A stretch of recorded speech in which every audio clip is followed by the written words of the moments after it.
Custer's Last Stand. This is a game published by Worthington Games. It is actually basically two games played on two different sides of a mounted board with different rules, different flow, and different units. The game depicts two iconic battles, the two most iconic battles of the Great Sioux War of 1876, with American forces versus Native forces. So here we have Little Bighorn and the Battle of the Rosebud. Without further ado, let's take a closer look at the board. The game comes with a mounted board. On this side, you have the map for Little Bighorn. Custer will set up there with a small number of units under him, and that's all the American player gets, as opposed to the native player will have a large number of soldiers here, but also villages, which are a liability. The game depicts a Custer idea that if you attack innocent civilians, then the native warriors will surrender to protect them, which by today's standards is probably basically terrorism, but I guess that was considered acceptable practice back then. So the native player will want to move their villages away from the mess, trying to exit them from these arrow hexes here, and scoring points in the process, while using warriors to try to protect the villages, while also trying to inflict a lot of pain on the Americans. At the beginning of the game, only Custer and some of his men are there. Then later, reinforcements will arrive from here or from here, which can be useful because they can threaten this flank here in case all the native forces are attacking Custer, in case Custer is trying to outflank the natives that way and intercept the villages here. So this is the general flow of the game. As for the Rosebud, then this time it is about the Americans that are getting intercepted and stopped. Here we have American forces starting in this area here, and then trying to move to that side of the board, trying to exit the board from that edge, which happens, however, incidentally, to be the side where hordes of native forces will arrive. Now, the game is a chit pool game, which means that units will activate based on the random draw of chits from a cup. You will place different activation chits, such as these ones, in a cup, and then you draw them randomly, and that determines which group activates. The Americans activate based on their commander, again, Custer, Benteen, for example. Custer also has always two activation markers, so when you draw one, you can choose to use it right there or to discard it and wait for the other one. So Custer has a little bit of flexibility as to when you activate it. The native forces are divided by different groups, each with a different activation marker, and so when you draw them, then you can activate the Cheyenne or the Hunkpapa or the Uglala or the Blackfoot or the, I don't know how this is pronounced and I prefer not to try. And so you will activate a group of these forces, and again, some are combat units and some are villages. And here you have the combat factor of a unit, and here you have the movement factor. So here's how it works. When a group activates, then you can simply activate all units in that group, and those units can move up to the full movement allowance using movement points, and there's a different cost based on the terrain that units are crossing. Then we also have leaders, so that's very important. Leaders have a modifier that applies in combat when they are stacked with units of their own side, and native units also have leaders that work exactly the same when they're stacked with units, combat units of their own group, like that would be in the case, if I can find out, like that would be the case. So the active group will move. Also very important, the number of activations. Players start slowly. Look here at the turn track. So at the beginning you have only one cavalry activation and one native activation. And then starting from turn 3, the Americans get 2 cavalry activations, it takes a little longer for the natives to get to, and so on and so forth. But by the end, well, if the game is still going on, then you have 5 native activations, and at that point it's really, really tough for Custer and the Americans.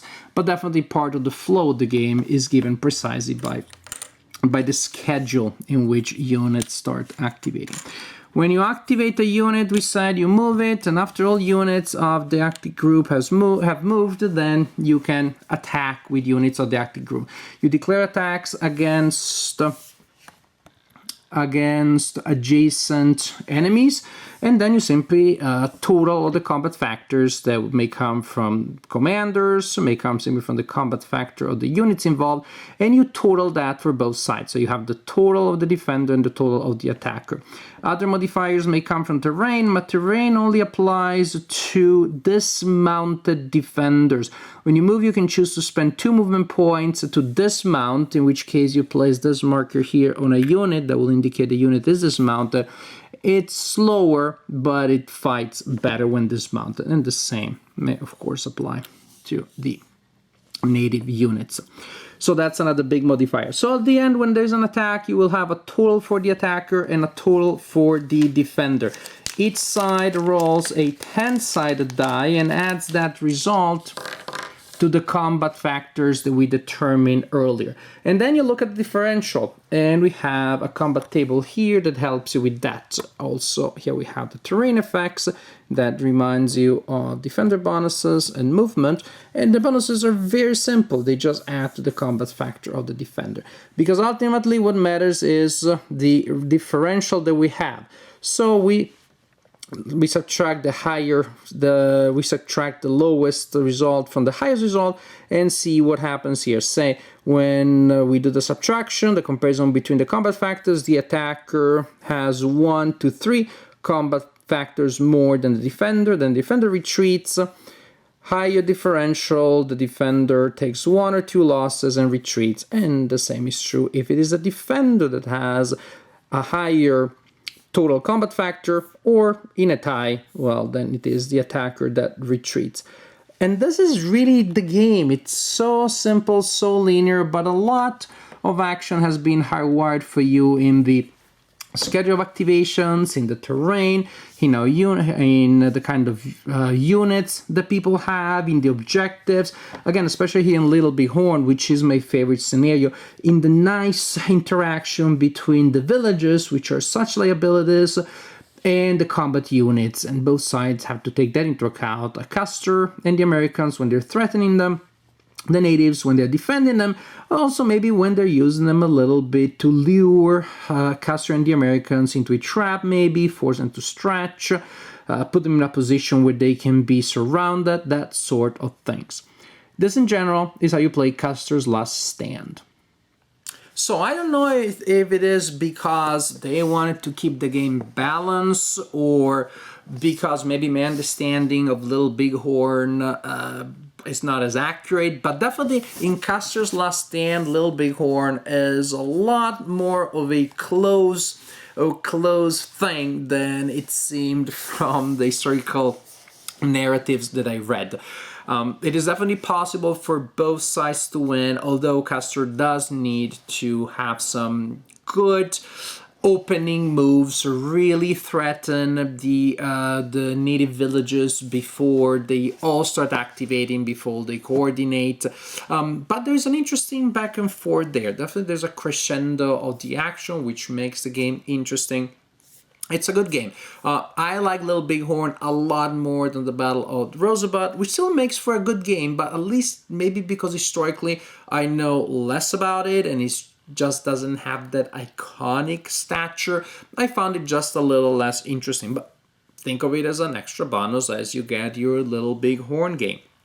So it's an interesting topic, and one that is really hard, of course, to render in game form, at least because historically we think of it as such an unequal contest.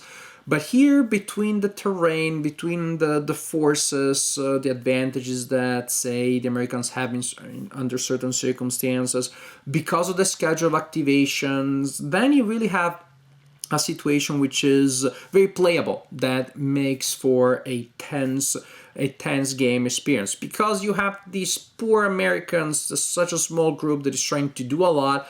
And in the early turns, they can actually do a lot more than you expect, but then again, it's easy for them to get too confident and stretch out too much. And of course, I can send this person here and this person there. What are these natives gonna do? Well, how about they surround you and they ground you to dust, because that may happen.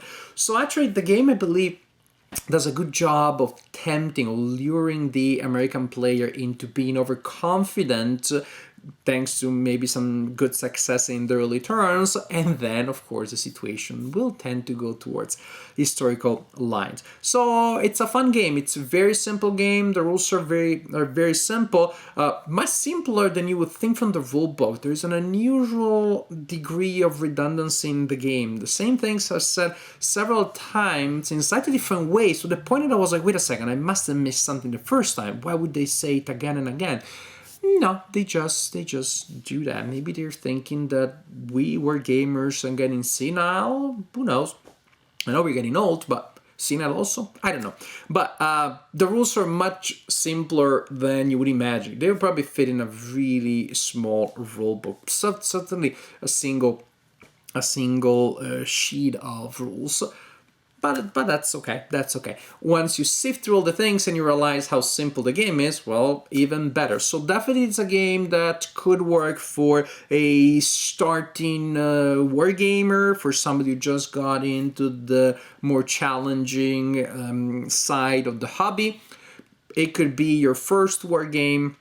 It's easy and quick to set up. It looks good. The components are large and just pleasant to use and manipulate. Really good production values. So in general, I'm very satisfied with Custer's Last Stand. It is a situation, an historical situation, which is not represented very often in wargaming, but I think in this case, the job has been done well. This is a satisfying and fun wargame.